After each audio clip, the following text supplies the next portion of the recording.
Welcome back, guys. As always, Hot Mess Espresso is very proudly sponsored by 502 Media. We are officially at 100 episodes today, which is absolutely insane.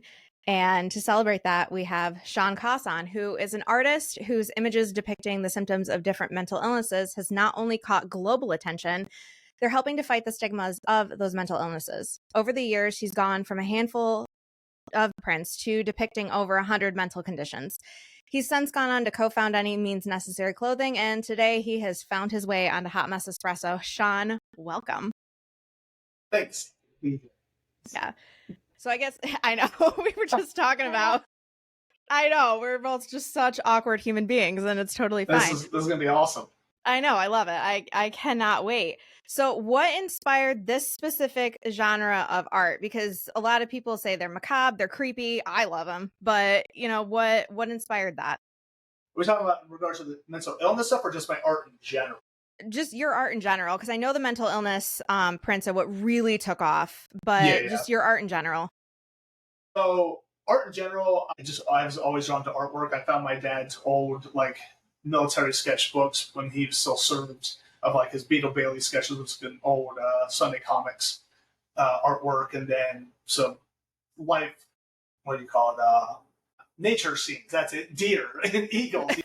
Right. Drew these pencil things. I'm like, oh shit! I wonder if I could draw too, and I couldn't. I was terrible, but I just was always drawing. I drew dinosaurs for a long time. Moved over to video game characters, but I grew up raised on horror films. We lived a couple of miles away from Stephen King's house in Maine. Ooh. And my mom was obsessed with Stephen King, still is.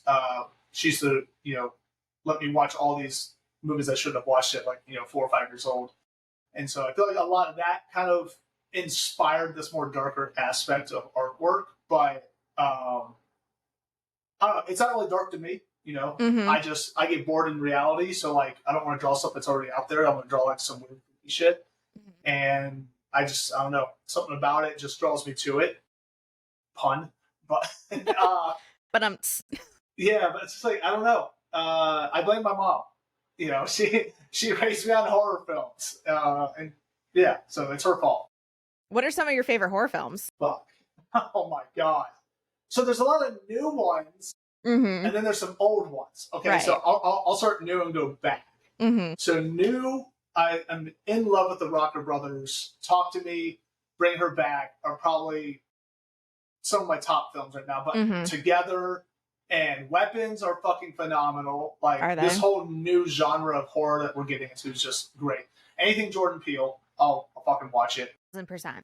Way back, Pet Sematary, the original one, even the remake. It was fine. I didn't hate it. The remade It was really good. Chapter 1, Chapter 2 always sucked. Wasn't terrible, but it was better than the first one. In the Mouth of Madness is one that I really like, and a lot of people don't know that one too much, but that's kind of a Stephen King-esque film because it's based on this, not really a detective, someone trying to find this author named Sutter Kane, which was a Stephen King kind of play off.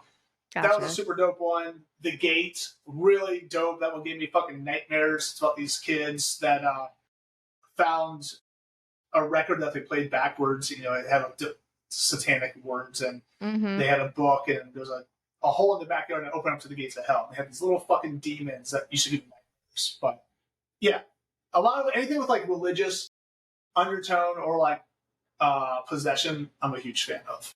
Yeah, for sure. I definitely I'm a Rob Zombie girl to the Are end. you? I don't know what it is about his movies. Maybe because they're just so I don't know, but I love his movies. So I will say the one Halloween one, I don't remember which one it was. I think it was the second one he did. Mm-hmm. It's where Michael Myers comes out of the fire and he just starts murking all these firefighters. Mm-hmm. I enjoyed that one because I hate Michael Myers. I think that's one of the dumbest killers out there. Despise it. Halloween can eat a big old bag of dicks. Not a fan. But his version was super dope. I liked The Devil's Rejects. Didn't like her for House of a Thousand Corpses, but I don't think I was prepared. I don't think anyone was prepared for half of what happened in that movie. Right. Yeah, so to kind of, I guess, teeter back onto topic, um, while you were, learning what kind of genre you really liked, and obviously you're always drawn to the more horror inspired stuff, when did it start turning into the mental health aspects?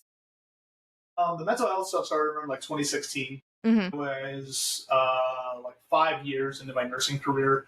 I was working in the ER at that time, and uh, the mental health focused hospital down the street from us shut their ER down, so we started getting a lot of those patients into our ER. So a lot of people, going through crisis, psychosis, episodes, stuff like that, suicidal, attempts. But I was working on that year's Inktober series, which, for those who don't know, every October we get like a prompt from this guy named Jake Parker on like drawing a new piece of artwork in ink every day for the month of October. So it's to help keep that creativity going. I don't like following fucking rules or other things that people tell me. So I said, "Fuck, I ain't doing that." So I was trying to think of something to do, and a couple of my fans had suggested like, have I ever looked at like the mental health, in my style and stuff like that. I never really thought about it, but I always had a love for psychology and just how the brain works and how we're just vastly different people. So I Hmm. really went headfirst into like researching it a little bit more. Um, Started off with borderline personality disorder was like the very first design I ever did, and then moved over to bipolar disorder and generalized depression. Those are the three I did originally. Posted them on social media, and I was kind of going through, really trying to find other mental health behaviors that like were intriguing to me, like uh, I hadn't seen before, because at the time there wasn't a ton of artwork out there, and people really Right. weren't talking about mental health as much, and so it was kind of like this subject matter that was like, we're just like, shh, we don't want to talk about that kind of stuff, put in the background. Um, and about a week or two later, I noticed my fan pages have been getting a lot of traction, and someone messaged me like, "Dude, you're blowing up on Facebook right now." I'm like, I don't know what the fuck that means. So I log in, and I got posts that have like 20,000 likes, thousands of comments, and all this stuff, and just saying how like, "Oh, this is exactly how I feel. Finally, someone captured it. You fucking suck. That's not how it looks. We're not monsters." First time I'd ever dealt with positive and negative reviews of my work. Hmm. Because before that, I had built a decent sized audience of like just people who love my work.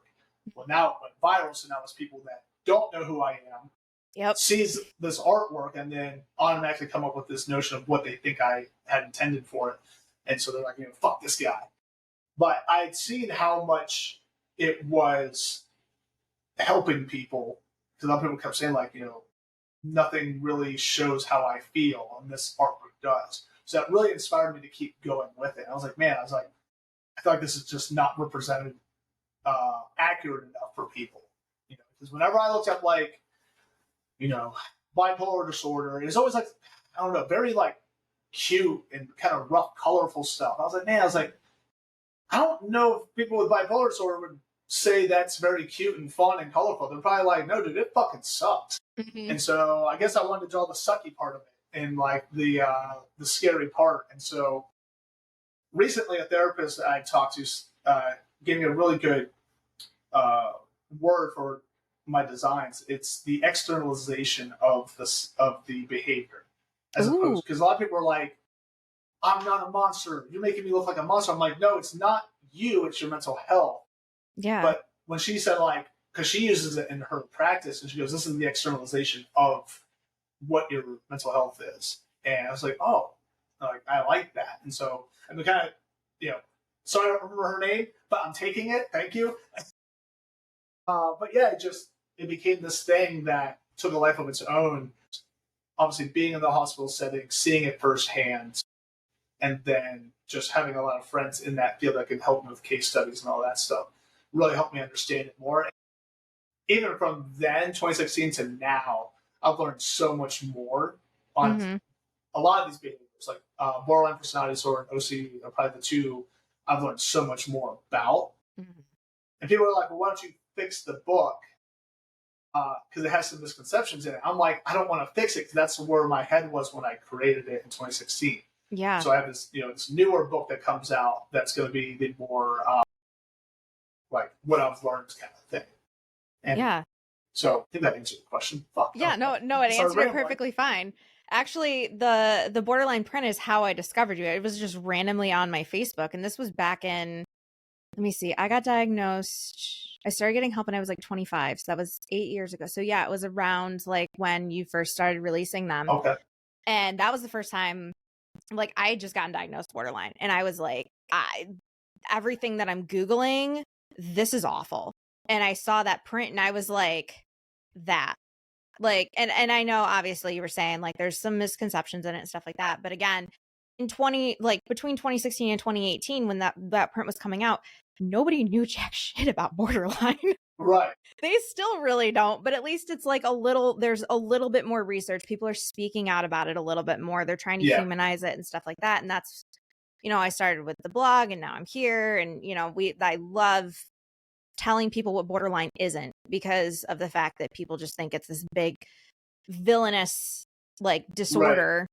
Right. And it's not. I also do love that you even do like antisocial and narcissistic. Like, you really go there with all of the mental disorders. Yeah.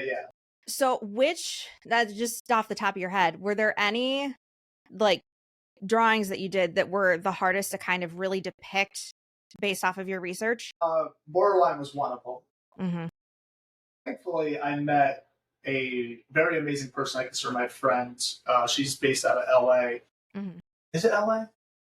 Yeah, I think she's in LA. But she suffers from, I don't know if you call it suffer. She deals with borderline personality disorder. But she doesn't try to hide it on her social media posts. Like, she'll let you know, like, I'm in the mode. And like, she explained a lot to me, because she's an author, and she actually used a lot of my artwork in her book as well. I think it's called The Book of Thoughts, is what I think that's the name of the book.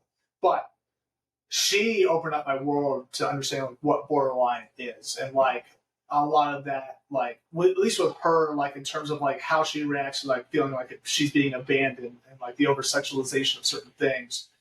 One second she loves someone, one second she hates them. She doesn't want to be around them. Just like this constant battle that she goes through.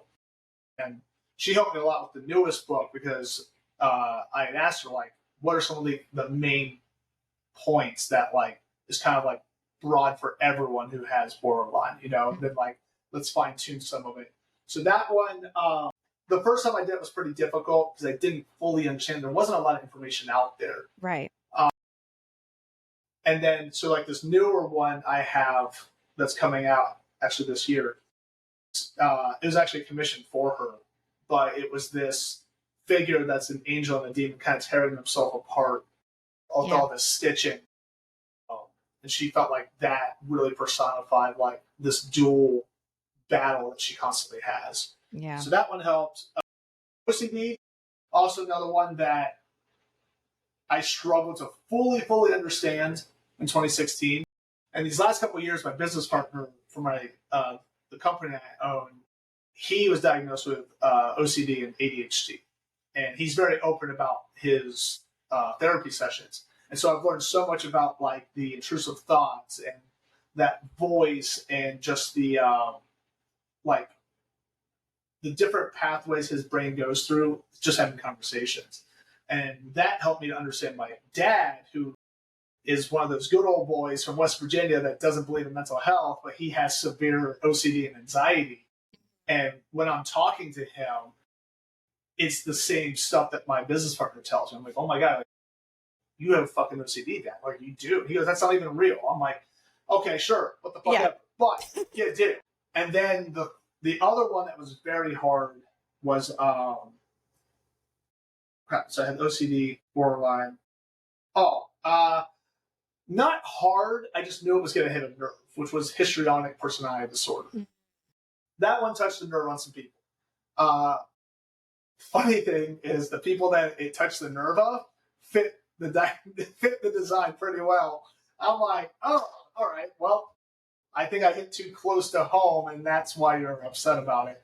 That shoe fit. Yes, and I learned very quickly that people do not like being called out. So those are probably the three that were, yeah, I think probably the most difficult. But they're all difficult in their own way, because you're taking something that's like this big, and then you're trying to condense it all into one image. And Yeah. so, like with the new book, I tried doing like OCD has like 4 designs on it. Borderline personality has like 2 or 3 designs in it. So I realized I was like, one design's just not going to do it. Like I need to do a couple different parts to hit different aspects of it. Yeah. Yeah. So how so obviously you went from, a group of fans that were just like, this is great, to, like you were saying, you had negative and positive, and you took off. How were you able to mentally handle that sudden, like, all eyes on you, social media wise? Um, I did and I didn't. So during that same time, from 2010 to 2020, I also worked with a company called Sideline Happiness, which is a very popular webcomic online. And when I joined them, I started doing all these Comic Con events, and like already had that like access to being noticed and being famous in the art Right. world, because they were like, "Oh, you're with Sideline Happiness. That's amazing!" Like all these doors are opening up for me. I'm like, "This is super Yeah. dope." When my personal stuff took off, it was weirder. But I think the amount of hate I got was confusing to me.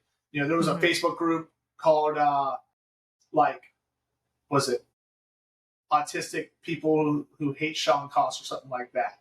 Because I had a piece drawn on autism that was in the book, Mhm. which I think I even put in there, not a mental health disorder. There's a reason why I put this in the book, because someone reached out to me, they wanted a depiction of it, so I felt like I should include it in here. Mhm. I had a couple of Facebook groups that was like, "Fuck Shawn Coss." I'm like, this is, like, I made it. I got people Right. with fucking you know hate groups for me. I've had people reach out and say like they hope my kids have you know Down syndrome and all this stuff. So Oh my it got a little god. personal. Yeah. Thankfully, I don't know who did this to me. I don't know if it was my dad or my mom, but like the opinions of others never mattered to me. Like Mhm. I could give a flying fuck what anyone outside of my family thinks about me. The only thing that Mhm. matters to me, opinion wise, is my kids and my wife, and then a couple of my close friends. Fucking random ass person saying I suck on Instagram. I'm like, dude, I don't give a fuck what you think. And usually, Mhm. if you're saying that, you're already miserable in life. So Pretty much. yeah, like that helped me like handle it, because like I never, even growing up in high school, like I never cared about being popular. I never cared about what people thought about how I dressed or how I look or how I behaved. I was in my own world. I'm just like, hey, this is how I am.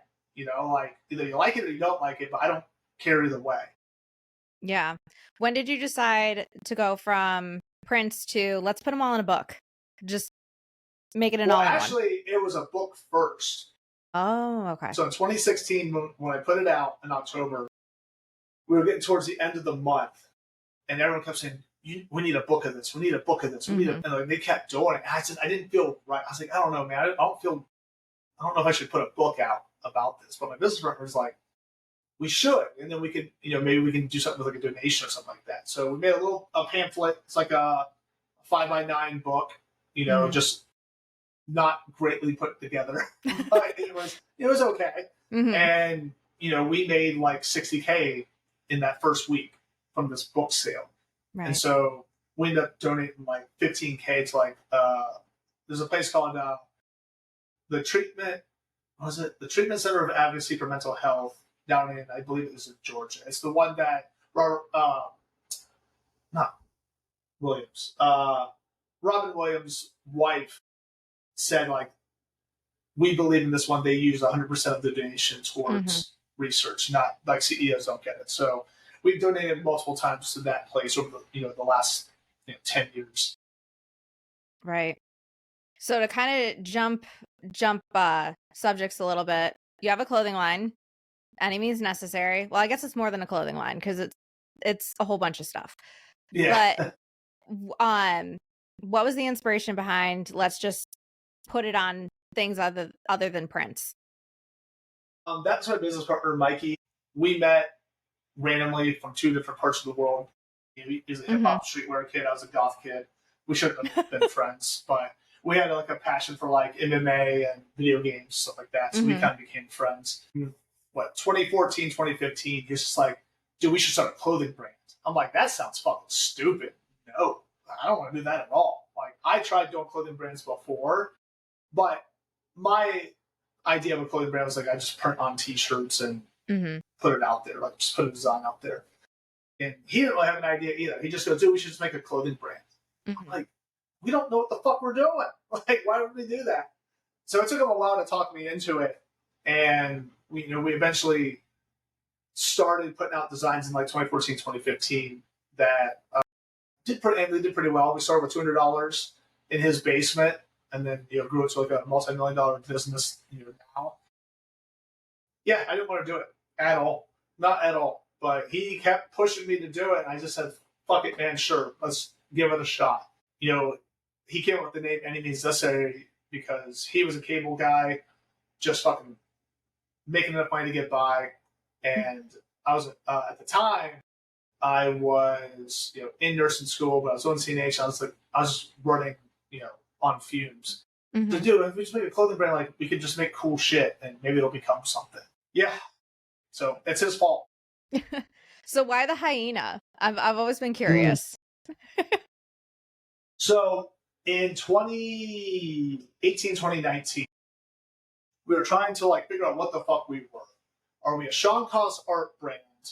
Or are we a street fashion brand that has Shawn Coss art? We were trying to figure out what we were going to be. And we hit a crossroads to where, I was ready to walk. Me and Mikey just were at each other's throats on everything. We didn't know how to talk to each other. Like, it was like a bad marriage. We were on the verge of divorcing. Right. And we brought in a consultant, and he kind of helped us work through our things. But he kept saying, like, we need to rebrand you. Like, you need like a mascot, some type of logo. Everyone always goes to the fucking wolf. They go to the fucking lion because people are fucking lazy, and that's the first things they think of. But we wanted something that was like really defines like how we are.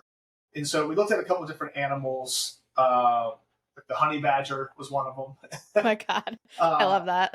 But the spotted hyena was one that we both were drawn to because like they're very pack oriented, and their only other like equal predator is the lion. So like nothing else competes against them besides a lion, and they will literally fight tooth and nail. They'll gnaw their own legs off, and keep going. There's a video of this one that got attacked by a lion, had a severed spine. So it's from the waist down, it was paralyzed, and it learned how to walk on its front legs and just have its back legs just hanging up in the air. They just don't give up. They're just relentless. That just stuck with us so much. And no one had done, like, again, everyone went wolves and lions and shit like that. And someone was like, man, the hyenas are just fucking gritty. They're fucking brutal. And so we're like, that's us, Yeah, 1,000%. That's why when I had seen that you kind of, I guess, rebranded with the hyena, I was like, interesting choice. Right. And then it took me 6 years to ask you. But yeah, what are some of the biggest moments you've had thus far in the last, let's just say 9 years, that have really kind of blown your mind with, I've made it, or holy shit, this is happening? All right. Well, CNH was a big one. I was a huge Sign and Happiness fan growing up. And becoming a part of that company was super huge for me. Getting to work on cartoons and all that stuff was like a dream come true. So that was awesome. Excuse me, burping up seltzer water. Yeah, I also have a seltzer water over here, so I feel you. Well, we've already down 2 fucking rehabs. So, we're doing it today. We're peaked. Thriving. So that was one of them. And then getting to work with the band Seether. I've worked on their last 3 albums, like their album covers. That was super huge for me because I'd always wanted to work with bands growing up, doing tour merch and all that stuff. I realize now there's not a lot of like, it's not consistent money. No. So like you can't like do that for a living. But, right. I became really good friends with Shawn. Um, and whenever he has a new album coming, he always sends me a text and goes, "Hey, here's a new album. Give me something." It's just been super cool. So getting to work with them, getting to work with Breaking Benjamin, getting to work with From Ashes to New. Like I got to work with all these bands, which is super cool. Mm-hmm. So one big thing for me, and it's whatever other people. So there's a concert festival called Sonic Temple. Yes. And it's in Columbus. 2 years ago, Seether was playing it, and they gave me all artist access passes. That means I could go anywhere I wanted.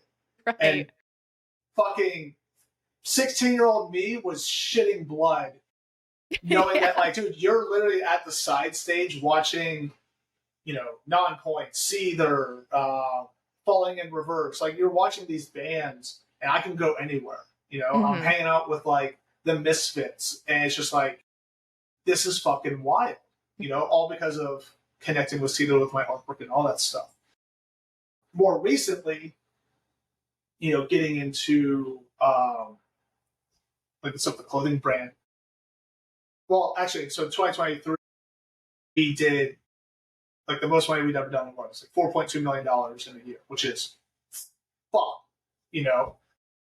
I profit in case anyone starts DMing me. Right. Like there's a lot that goes into a business. Yeah, like I'm not driving fucking Lambos, even though I wish I was, but right. That was huge for us. Like that was the first year that I could kind of just fuck off and buy what I want. We just go on vacations and not really have to worry about too much. Mm-hmm. They're like, dude, we still got money coming in. This is awesome. And then 2024 happened and then fucking tanked us. Now recently it's just like the licensing that we've gotten to. Do I just talk about these now since they're part of the thing? I mean, we can because I was segue into it. Yeah, we might as well just segue into it. Okay. So recently we got the licensing because we felt like we hit a ceiling with the company. Mm-hmm. And we wanted to expand. And so, we got an official partnership with a band called Typo Negative, which a lot of people don't know because they're young, but 90s is doing like a revival, so I'm hoping people will love it. And then we also signed with a very big cartoon based off of the comic Invincible, which is on Amazon Prime. Robert Kirkman is one of the 3 creators of that show. That's fucking huge for us. Yeah, a lot of cool shit's happening. And it's weird because I thought I was just going to be working in a fucking factory the rest of my life. Right. How do you deal with, like, I guess artist block? It's like writer's block, but, because now you have to kind of keep this momentum going. How do you work around that when you are just like, nah? I've stopped trying to force myself to, like, draw. I've only drawn, like, one piece in the last couple of weeks for my personal fan page. So just head down with the Invincible stuff. I got to design like 60, 70 different items, show it for approval, and then plan out the next 2 years for releases. But honestly, I've also been kind of at a block. And I used to be like, you just got to force yourself through it. And I was like, I put my fucking time in. I'm 42 years old. I've been doing this professionally for, damn near 20 years. Mm-hmm. I was like, you know what? I've earned some fucking time off. It's not necessarily time off, but it's like, for years, I was drawing a new piece every day. Monday, Tuesday, Wednesday. It was always a new piece of art every time.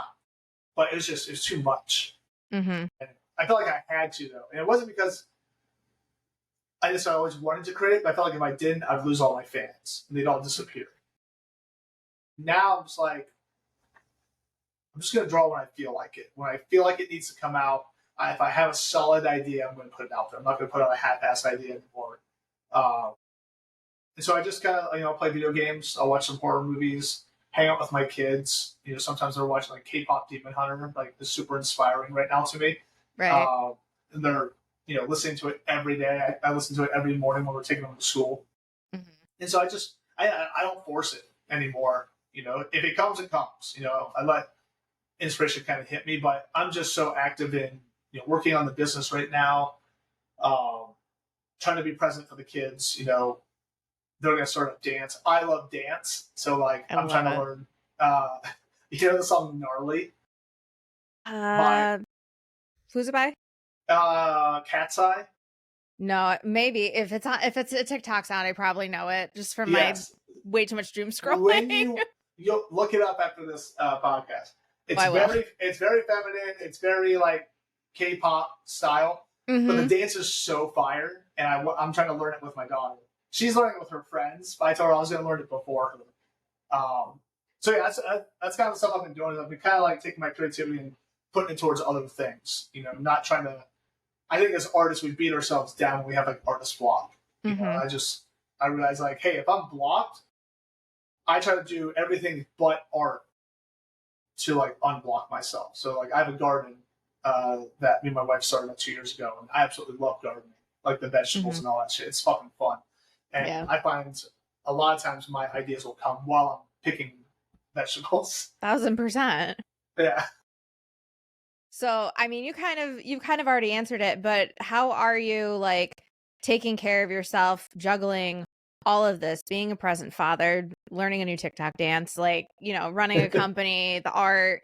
I know you toured with the Oddities Expo for a few weekends. Like, how are you juggling all that, and how do you take care of yourself and make sure that Shawn's whole? I'm usually the last I care about because I try to make sure everything else is. I'm very good at compartmentalizing. I, what keeps me really sane is I go to the gym pretty frequently. I try Mm-hmm. to. Which is weird is I'm in better shape now at 42 than I was in my 20s when I was going like 5 days a week to the gym. So I don't know what changed, but I feel better now. I actually feel better now than I did in my 20s. Try to tell you, I don't drink. I drink very rarely. Like if I drink, it's like once every 3-4 months, or we're at a Right. convention. I don't do drugs. You know, I'll smoke some weed occasionally here and there, but even then, I'm just like, eh. You know, I think my only crutch is I pop you in the song like goddamn candy. You know, make sure I go to sleep. Yeah. But Yeah. other than that, you know, I just try to. I'm not the best at eating healthy, but I'm trying to get better at it. It's And hard. yeah, I think the biggest thing for me is going to sleep at a decent time. So like, Mm. I gotta wake up at like 5-6 in the morning, get my kids ready. I'm the only morning person in our household, so I have to wake everybody up. You know, but I try to go to bed by like, this sounds so old, but like 9:30, 10 o'clock at night That's a during the decent school. hour. It's a decent hour, but like during the school year, if I go to bed after 10, I'm a fucking zombie the next day. Yeah. I swear to God, like everyone's like, you need like 8 to 10 hours of sleep. And us in our 20s, we're all like, sure, I can literally be running on. Now, Yeah, if I get like 7.5, I'm like, where's the coffee? Like, I that's not cannot enough. Yeah, function. it has to be 8 at least. Yeah. If I get 7, 7.5, it's not enough. And I was during the peak of like 2016 to 2019. With I was nursing the brand, uh, the cartoon, and I just had actually both my daughters were born at that time. I was sleeping 4 hours a day for the longest Oof. time, but I was functioning.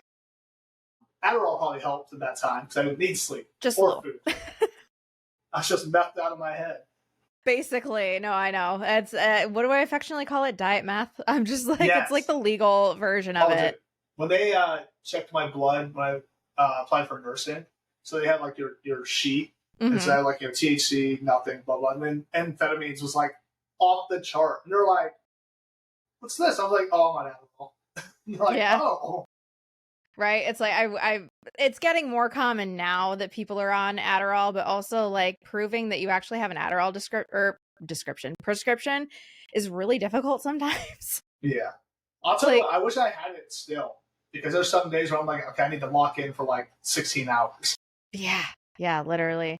So we talked about your horror movie like inspirations and your go-tos, but what are some of your music go-tos that you haven't already talked about? Oh, well, right now, K-pop Demon Hunter every morning. The soundtrack's pretty dope. There's one song called Your Idol, which is really dope. It's like the male demons. Hmm. They do the little jig. Um, so I don't listen to a ton of music anymore Hmm. as much, but I just started listening back to the Enema album by Tool. Still one of Mm. my favorite albums of all time. Love Sleep Token. Spirit Box, another one I'm a huge fan of. Oh, she's amazing. God awful. Yeah, It's insane how good she is. I hate her because how good she is. literally. She makes it look so effortless. Wage War, that's one of the newer bands that I'm absolutely in love with. Hmm. I'm really into heavy music right now. Like Yeah. fucking heavy music.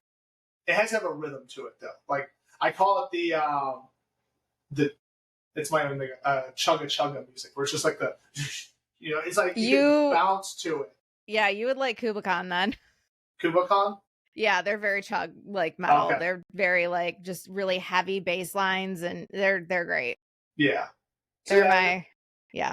I do also like a lot of underground hip hop. So like Aesop, Sadistic, Cage, Sage Francis, Atmosphere, a lot of like Minnesota rap. Prof. Prof is a fucking funny ass guy to listen to. I'll start listening to like really old '90s gangster rap too, with all the Snoop Dogg stuff, Oh, yeah. Dr. Dre. And realize as I'm older, like genres aren't really a thing anymore. Like in high school, it's like you just listen to metal. You don't fuck with rap, and now everyone listens to everything. There's even some country I'll listen to, like this like metal country. I was like, fuck it, put it on. Like there's a band called Bill Murray. I don't even know what the fuck they are. No idea what they are, but every time I pop on, I'm like, I don't know if I hate this or love it, but it's fucking playing, and it's just like it's so good. It's so fucking. It's literally ADHD. That's what it is. Yeah, literally. It swaps all over, but it scratches all the itches. Oh my god, all of them. The saxophone player, so good, and she's actually on the new Sleep Token album. Yeah. Yep. She's phenomenal, but the singer is actually from Columbus, Ohio. So I was like, oh shit, because he usually wears like an Ohio State jersey or shirt when he's out on tour. Yeah, he I think he used to be an Attack Attack. Oh, really? Like way back.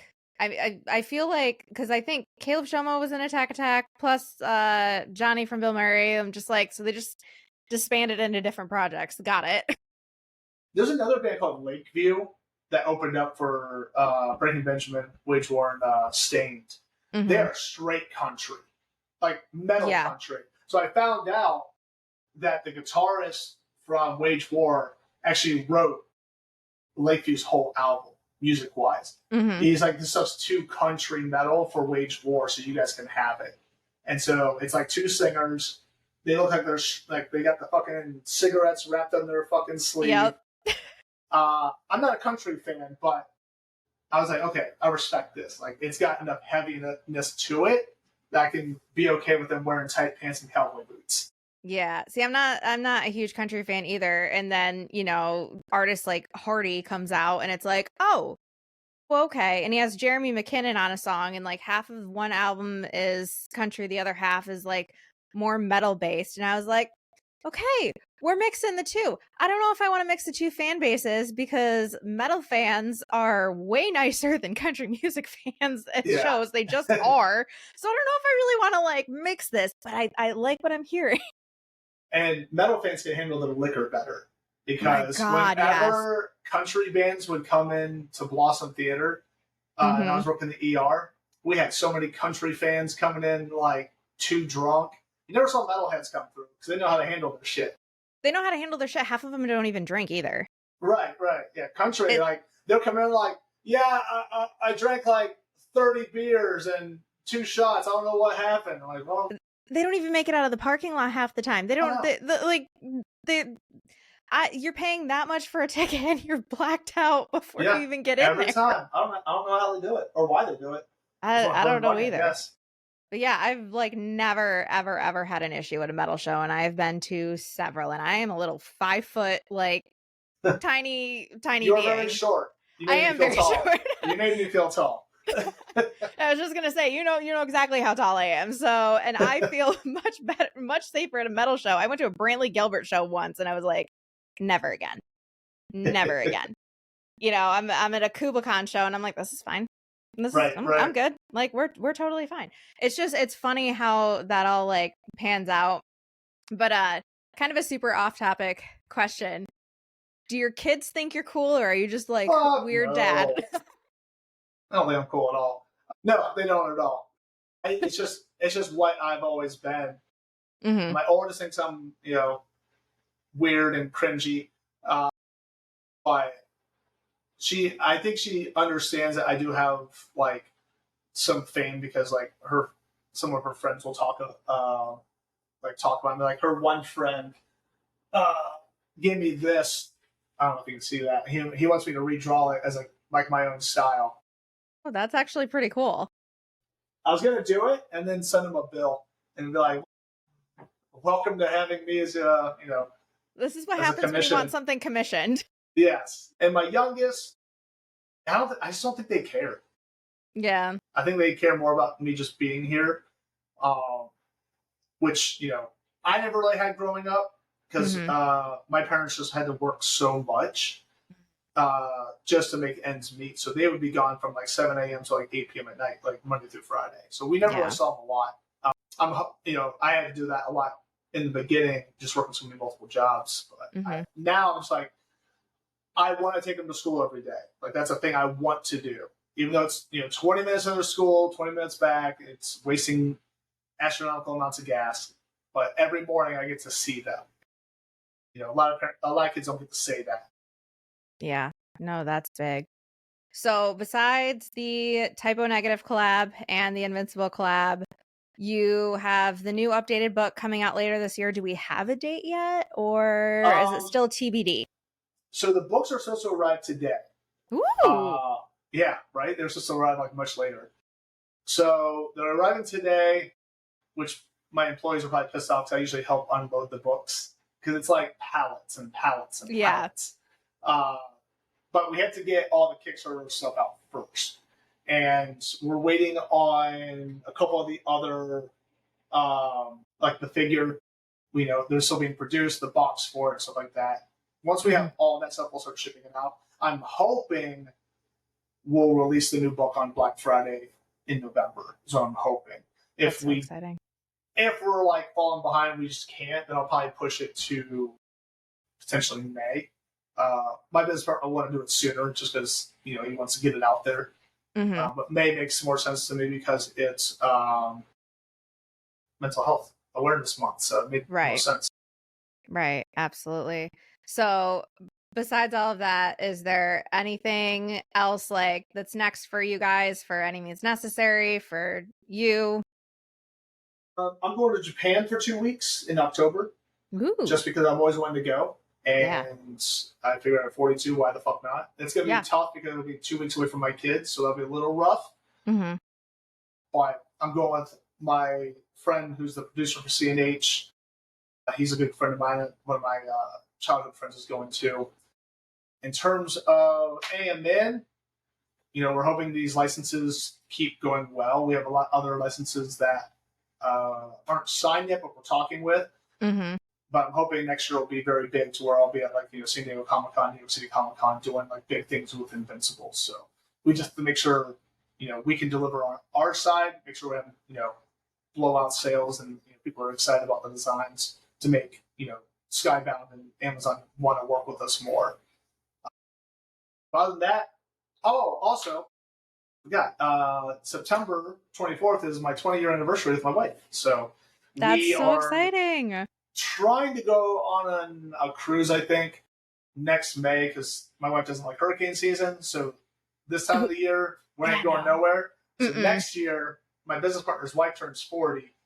They're going on a cruise and invited us. And we're like, well, we can do our 20-year anniversary on this cruise because it goes to Grand Turk and some private island. So Hmm. that's another thing that I'm Yeah. excited for. My wife's stuck with me for 20 years. That's actually, it's more than that. I think it's like almost 25 years total from like us dating and being.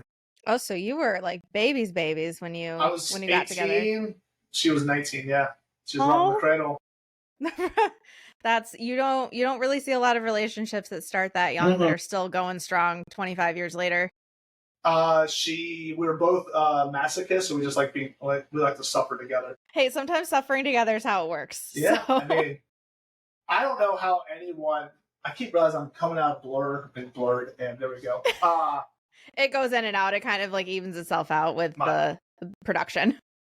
my, I always tell people like being a friend of mine or being in a relationship with me is probably the hardest thing on earth because I'm such chaos.